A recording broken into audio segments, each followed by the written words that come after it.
10장 1절 읽습니다.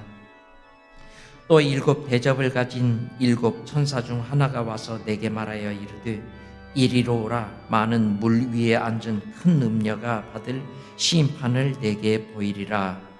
땅의 임금들도 그와 더불어 음행하였고 땅에 사는 자들도 그 음행의 포도주에 취하였다 하고 곧 성령으로 나를 데리고 광야로 가니라. 내가 보니 여자가 붉은 빛 짐승을 탔는데 그 짐승의 몸에 하나님을 모독하는 이름들이 가득하고 7 머리와 10 뿔이 있으며 그 여자는 자주빛과 붉은 빛 옷을 입고 금과 보석과 진주로 꾸미고 손에 금잔을 가졌는데 가증한 물건과 그의 음행에 더러운 것들이 가득하더라.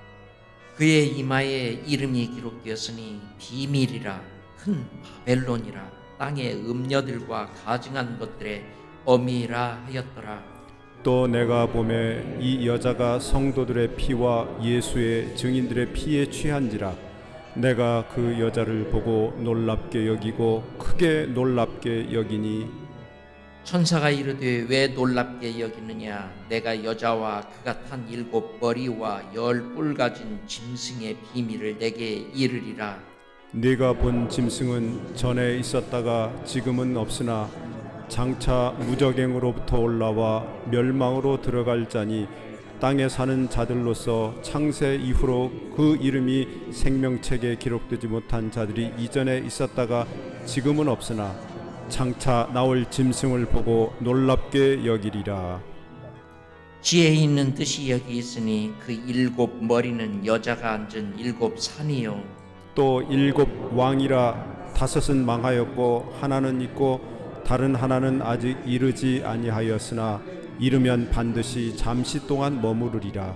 함께 읽으시겠습니다. 전에 있었다가 지금 없어진 짐승은 8째 왕이니 7 중에 속한 자라. 그가 멸망으로 들어가리라. 아멘. 요한계시록을 이렇게 읽어가면서 더 크게 느끼는 게 하나 있습니다. 그것은 사탄이 얼마나 무서운 존재인가를 느끼게 됩니다. 사탄은 우리가 생각하는 것보다 더 조직적이고 더 우주적이고 더 계획적으로 하나님의 나라를 파괴하고 교회를 파괴하려고 한다고 하는 사실을 우리가 느끼게 됩니다. 또 계시록을 읽어가면 갈수록 이 세상은 무서운 영적 전쟁터라는 사실입니다. 무서운 전쟁터. 그런데 이 사탄은 이 하나님의 하시는 일을 모두 다 부수려고 그래요. 파괴하고 하나님이 이루려고 하는 모든 일을 뒤에 따라다니면서 다 부시고 방해하는 그런 전쟁을 하는데 사탄은 꼭 어떤 나라를 사용한다는 거죠. 나라, 권력을 사용한다는 것이죠. 돈을 사용한다는 것이죠. 종교를 사용한다는 것이죠. 사탄이 우리 한 사람 한 사람을 넘어뜨리려고 하지만 그것은 사탄의 최후의 목적이 아니더라고요. 이 하나님의 나라를 파괴하는 거예요. 하나님의 일을 방해하는데 뭐 나 하나를 넘어뜨렸다고 해서 뭐 큰 하나님의 나라가 부서지겠습니까? 그러니까 어떤 나라를 사용하고 권력을 사용하고 돈을 사용하고 종교를 사용해서 결국 하나님의 나라를 대적하는 것이죠.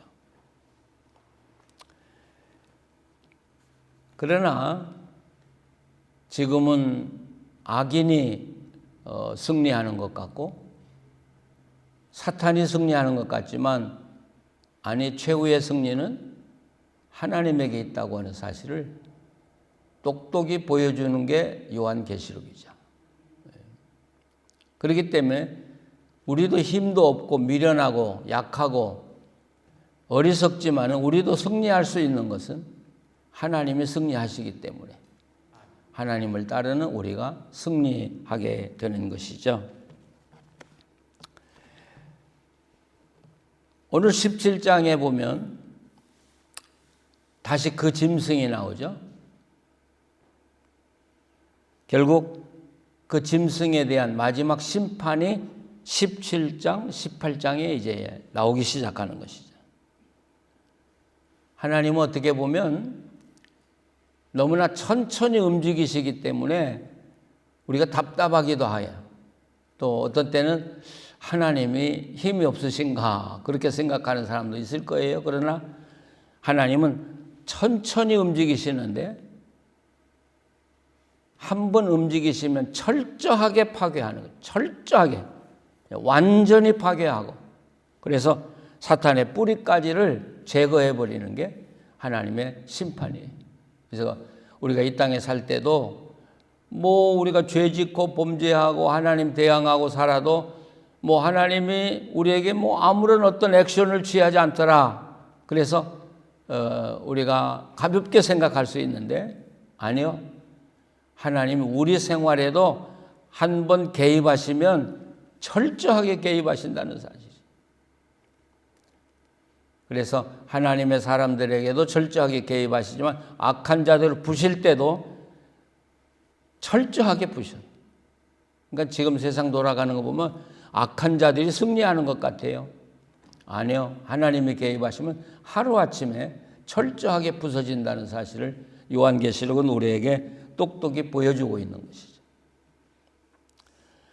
자, 짐승을 설명하면서 이 17장 1절에 또 7 대접을 가진 7 천사 중 하나가 와서 내게 말하되 이리로라, 많은 물 위에 앉은 큰 음녀가 받을 심판을 내게 보이리라. 여기 물 위에, 큰 물 위에 앉은 음녀 이렇게 말하죠.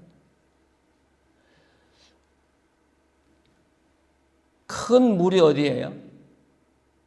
요한계시록에서 말하는 큰 물, 이게 13장 1절에 나왔어요. 물에서 올라온 짐승을 생각하게 하는 말씀이죠.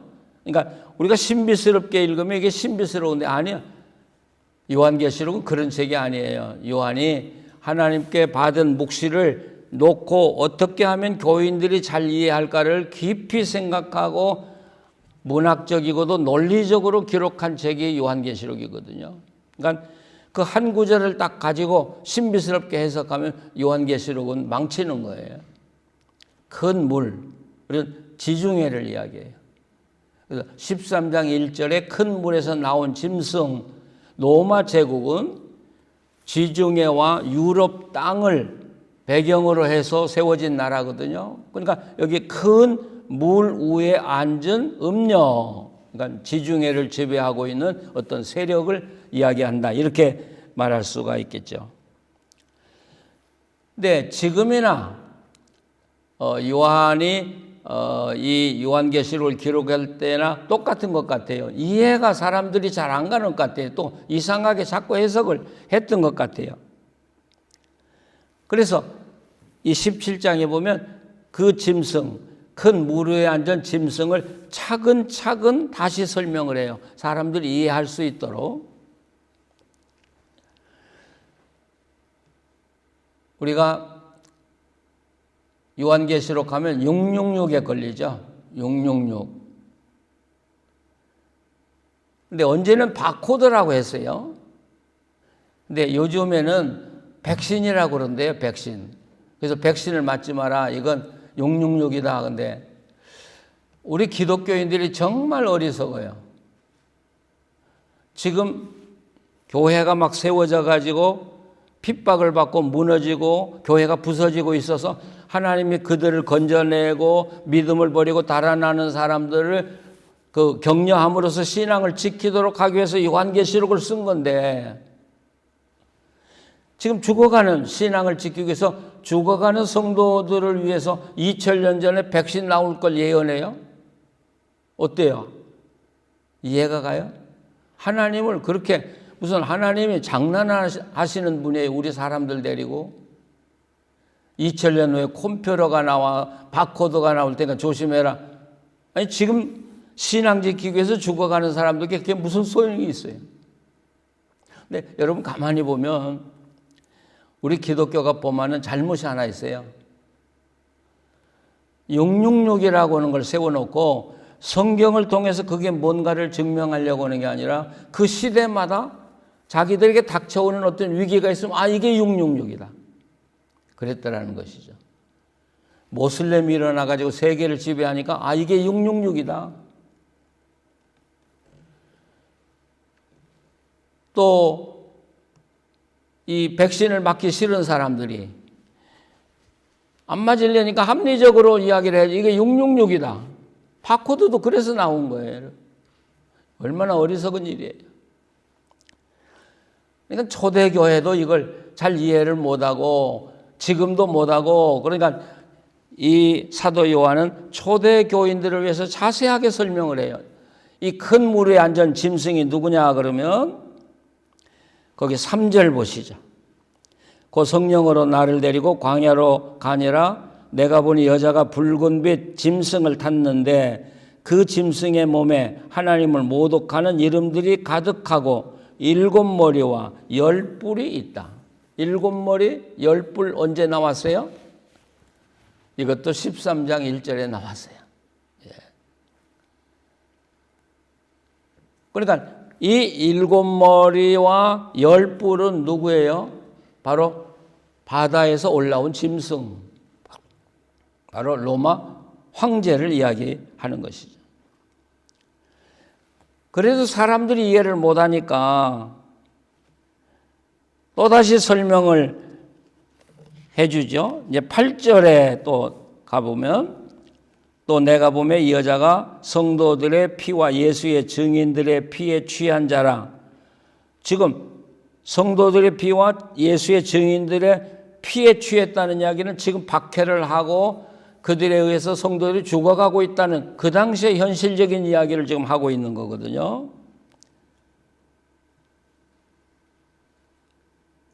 그러면서 이 짐승이 누구냐? 그러니까 8절에 내가 본 짐승이 전에 있었다가 지금은 없으나 장차 무적행으로부터 올라와 멸망으로 들어갈 자다. 다시 설명하죠. 이 이야기도 계시록 13장에 계속 나왔던 거예요. 죽었다가 살아난 자와 같이 행세하는 그런 황제를 이야기하는데 그 황제는 네로라고 하는 이야기 했어요. 근데 네로는 죽고 없는 거죠. 그러니까 네로와 같은 사람이 일어나는데 바로 그 사람이 8번째 일어나는 사람이다. 왕제다. 이렇게 계속해서 이 설명을 해나가고 있습니다. 근데 이 요한도 이걸 써나가면서 지금 그 짐승을 밝히기는 어려워요. 예, 밝혔다가는 얼마나 더 발악을 하겠어요. 그러니까 그걸 감춰놓고 이해를 시키기 위해서 자꾸만 기록을 해나가면서 뭐라 그래요? 지혜가 여기 있다. 그런 말 하죠. 또 요한계시록 13장이면 누구든지 귀가 있거든 들어라. 그런 이야기 하죠. 왜 그래요? 이만큼 설명했으면 알아들어야지. 이해를 좀 해다오. 근데 왜 그렇게 이해를 못하고 딴 생각만 하고 딴 해석만 자꾸 해가지고 하나님의 뜻을 흐리냐는 것이. 그렇잖아요, 여러분. 지금 요한계시록을 쓰는 이유는 지금 이 악한 그 정부에 의해서 끌려가는 성도들, 신앙 버리고 끌려가는 사람들, 박해를 받으면서 죽어가는 성도들에게 위로하고 권고해서 신앙을 지키도록 하려고 이 말씀을 쓰고 있는 건데 지금요. 그런데 666이 무슨 모하메시다, 바코드다, 백신이다. 여러분 그러면 하나님이 의도하는 바는 이건데 전혀 엉뚱한 대로 성경을 돌려서 하나님의 뜻대로 행하지 못하게 하는 거 아니겠습니까, 여러분? 이건 성령이 하시는 일은 아니라고 생각합니다. 우리는 성경을 읽고 하나님이 이 요한계시를 통해서 우리로 하여금 어떻게 살도록 하려고 하시는가를 깨닫고 살아가야 되는 것이 그게 성경을 바로 해석하는 거지. 엉뚱한 대로 관심을 돌려가지고 하나님 뜻대로 살지 못하게 했다면 여러분 그건 성령의 역사가 아니겠죠.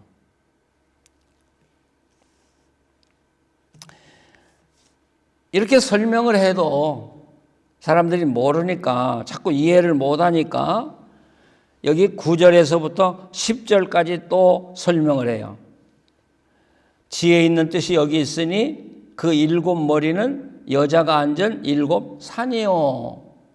우리에게는 이 이야기가 참 생소하게 들릴지 모르지만 여러분 로마의 시작이 어디서 시작했어요?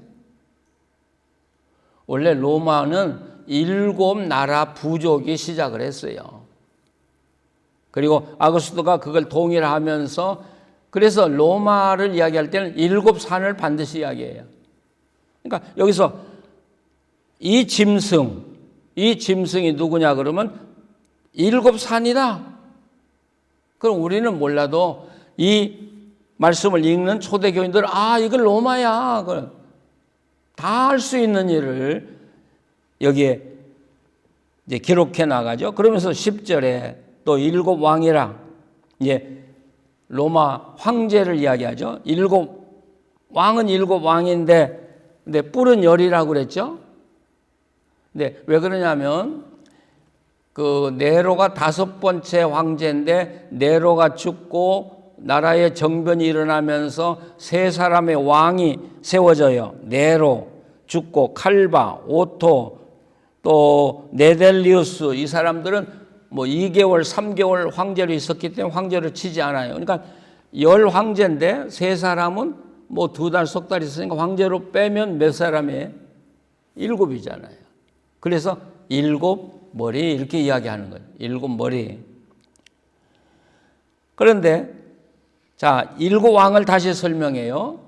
5 왕은 망했고 그러니까 네로까지는 다 죽고 없어요. 하나는 있고 지금 통치하고 있는 사람이고요. 다른 하나는 아직 이르지 아니하였으나 이르면 반드시 잠시 동안 머물어. 그 다음에 황제가 올 텐데 그분은 잠시 동안 머무를 것이다. 이렇게 보면 로마 황제의 이름을 쭉 따라가 보면 네로 황제 다음에 세 왕은 이건 왕으로 칠 수가 없죠. 그 다음에 현재 있고 한 사람은 베스파니아라는 황제예요. 그러니까 요한계시록은 베스파니아가 황제로 있을 때 기록한 책이다. 우리가 이렇게 볼 수가 있고요. 그 다음에 그 사람 다음에 하나가 이를 텐데 이르면 반드시 잠시 동안 이르리라. 이분이 티투스라는 사람이에요. 여러분 티투스는 예루살렘을 함락시킨 로마의 유명한 장군이죠. 그래서 예루살렘을 함락시키고 로마에 가서 베스파니아의 뒤를 이어서 황제가 되는데 이분은 2년밖에 황제 생활을 못하고 죽어요. 자, 물러나요. 그러면 7이 없어졌죠. 그래서 11절에 보면 전에 있다가 지금 없어진 짐승은 이제 8번째 왕이 나온다는 거죠. 누구와 같은? 네로와 같은 황제가 나온다는 거죠. 8번째 왕. 이 사람은 7 중에 속한 자라 그가 멸망으로 들어가리라. 8번째 지금 요한계시록에서 관심을 갖고 있는 황제는 8번째 황제예요. 근데 8번째 황제가 아직은 나오지 않았지만 나오는데 이분은 7 황제에 속한 사람이지만 결국 멸망으로 들어가리라. 그러면 이 요한계시록 17장을 읽어보면 요한계시록이 언제 써져 있고 지금 어떤 황제 밑에서 지금 교회들이 핍박을 당하고 있고 그러나 가장 무서운 사람은 8번째에 나오는 황제 도미티안이라는 사람이에요. 제가 계속 강조했습니다마는 기독교 역사상 가장 많은 크리스찬들을 학살한 황제가 바로 이 도미티안이에요. 그 당시 기독교인이 5만인데 4만 명을 죽였으니까요. 이 도미티안 때 얼마나 무서워요? 그리고 도미티안이 결국 기독교를 박해한 1년 후에 자기 궁궐에서 암살당하고 말아요. 그런 이야기를 지금 여기 어떤 면은 현재 일어나고 있는 일, 그리고 어떤 일은 앞으로 일어날 예언을 우리에게 말씀하고 있는 것이죠. 자, 그런데 왜 그러면 이 로마 황제를 음녀라고 표현했냐? 근데 정확하게 말하면 이 음녀는 로마 제국이고 이 음녀를 타고 있는 짐승은 황제를 이야기하는 것이죠. 뭐 왜 음녀라고 했냐? 2절 말씀을 다시 보시면요. 땅의 임금들도 그와 더불어 음행하였고 땅에 사는 자들도 그 음행의 포도주에 취하였다. 이렇게 말하죠. 우리가 요한계시록 14장을 이야기할 때 이 음녀, 여자라는 말은 두 가지 의미에서 음녀라고 그랬어요. 하나는 영적인 음녀가 있고 또 하나는 육적인 음녀가 있고. 근데 이 로마라는 나라는 로마 황제를 신으로 모시면서 모든 사람을 하나님을 배반하고 거짓 신을 섬기게 했기 때문에 음녀다 이렇게 말하는 거예요. 음녀다. 제가 그 유튜브에서 36년 동안 그 일본의 압박 속에서 살아갔던 기록을 보면서 정말 무섭고 흉측하더라고요. 신사참배.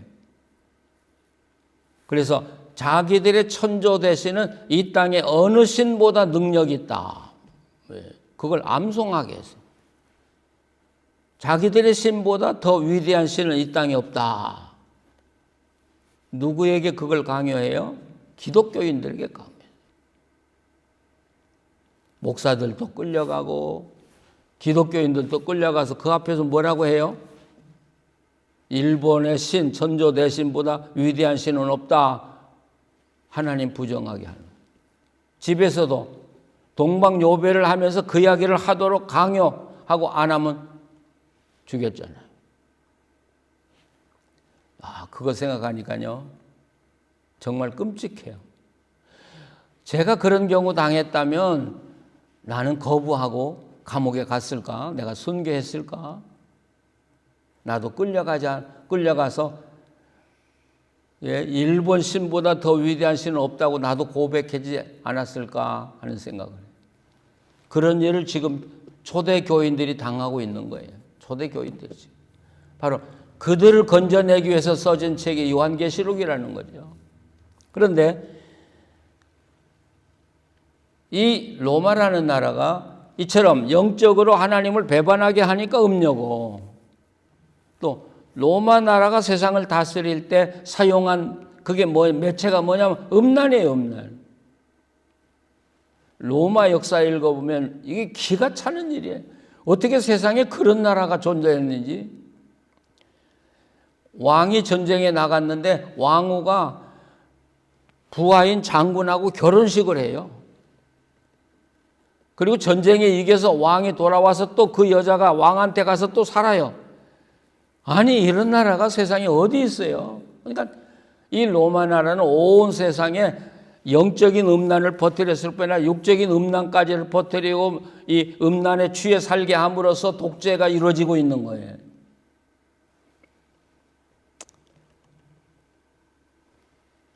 여기에 보면 굉장히 화려한 이름이 많이 나오죠. 4절에 여자는 자줏빛과 붉은 빗옷을 입고 금과 보석과 진주로 꾸미고 뭐 이렇게 나오죠. 뭐 굉장하죠. 바로 이게가 로마의 창녀들의 모습이에요. 예, 로마의 창녀들은 가장 화려하게 장식을 하고 살았다고 그래요. 그리고 특별히 이 창녀들은 나는 창녀라고는 표시를 하고 다니게 돼 있어요. 근데 자기 이름은 절대로 밝히지 않게 되어 있는 게 로마 법이에요. 그 이야기를 그대로 여기 써놓고 있는 것이. 봐라. 로마는 이게 창녀다. 영적으로, 육적으로 세상을 부패하게 만드는 창녀다. 우리에게 보여주는 것이죠. 근데 거기 4절에 보면 그 금잔을 가졌고 진주로 꾸미고 보석으로 꾸몄는데 손에 뭘 가지고 있어요? 금잔을 가지고 있어요. 이게 바로 포도주로 모든 사람들을 마시게 함으로써 포도주에 취하게, 음란한 포도주에 취해서 살게 만드는 이 작자가 바로 이 짐승이라는 걸 여기 보여주고 있는 것이죠. 근데 여기 8절에 다시 돌아가 보면 내가 본 짐승은 전에 있었다가 지금은 없으나 장차 무저갱으로부터 올라와. 이게 무저갱으로부터 올라와 그러니까 이건 뭐 신비스럽게 우리가 생각하는데 이건 뭘 이야기하냐면 이 짐승의 뿌리는 바로 무저갱이다. 그러니까 이 짐승은 사탄이 보낸 것이다. 제가 처음에 이야기했죠. 사탄은 반드시 나라를 사용한다. 권력을 사용한다. 오늘날도 우리가 이 세계 역사가 돌아가는 걸 보면 사탄이 사용하고 있는 나라들이 있죠. 여러분, 나라들이 있죠.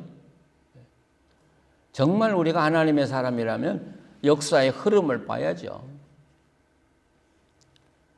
이 나라들은 반드시 교회를 핍박해요. 신앙을 핍박해요. 공산주의라고도 말할 수 있고 중국과 소련이라고도 말할 수 있고 모슬렘도 그 중에 하나죠. 종교의 탈을 썼지만 얼마나 악랄해요. 그러면서 교회를 파괴하고 있습니까? 우리가 그런 모습을 보면서 요한계시록의 모습을 읽으면서 이것이 오늘도 재현되고 있다는 사실을 우리가 기억하고, 우리 기독교인들이 그냥 아무렇게나 그냥 나만 교회 다니고 구원받으면 된다고 하는 그런 생각으로는 여러분 이 땅에 이 적의 무리들을 이길 수 없습니다. 우리가 정복당할 수 있는 위험도 있다는 사실입니다. 근데 사탄의 세력은 굉장히 조직적이고요. 거대한 권력과 돈을 가지고 세계를 뒤흔드는데 가장 조직이 없고 가장 힘이 없는 게 교회예요. 교인들은 뿔뿔이 다 흩어져 있어요. 한국에서 어떤 교회가 폐쇄가 당하고 무너지는데도 어떤 교회도 거기에 대해 말하는 사람들이 아무도 없잖아요. 이게 기독교예요, 지금요. 그러니까 사탄이 볼 때는 이 기독교가 아무것도 아니에요. 힘도 없고요. 조직도 없고요. 연합도 없고요. 교인들은 교인들대로 자기 나름대로 취해서 살아요. 신앙 가졌다고 하면서도. 정말 하나님을 위해서 순교하려고 생각하거나 교회를 위해서 순교하려고 하는 그런 열정을 가진 사람이 몇 사람이 되나요?